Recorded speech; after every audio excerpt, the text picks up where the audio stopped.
رسول پاک صلی اللہ علیہ وآلہ وسلم نے فرمایا، جنت میں ایک ایسا محل ہے جس کے اندر کھڑے ہو کے دیکھے تو باہر سے سارا کچھ نظر آتا ہے، اور محل کے باہر کھڑے ہو کے دیکھے تو اندر کا سارا صحن دکھائی دیتا ہے۔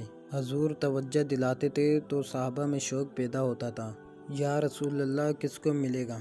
ویسے ہی دنیا میں بندہ اچھا گھر دیکھتا ہے تو کہتا ہے یار کتنا اچھا نقشہ ہے، کس خوبصورتی سے بنایا۔ اور جب حضور ذکر کریں اور جنت کے محل کا ذکر کریں، عرض کی یا رسول اللہ صلی اللہ علیہ وآلہ وسلم کس کو ملے گا؟ تو نبی پاک صلی اللہ علیہ وآلہ وسلم نے 4 باتیں بیان کی۔ فرمایا، ایک وہ بندہ جو اچھی بات کرے، لوگوں سے اچھی بات کہے، وہ ہمیشہ معاشرے میں بری خبریں دینے کا عادی نہ ہو، لوگوں کی عیب جوئی اس کا مزاج نہ ہو، اچھی بات کرے۔ اور دوسرا، رسول پاک صلی اللہ علیہ وآلہ وسلم نے فرمایا، کھانا کھلائے، اہل ایمان کی دعوتیں کرے۔ اور تیسرا فرمایا، کثرت سے روزہ رکھے۔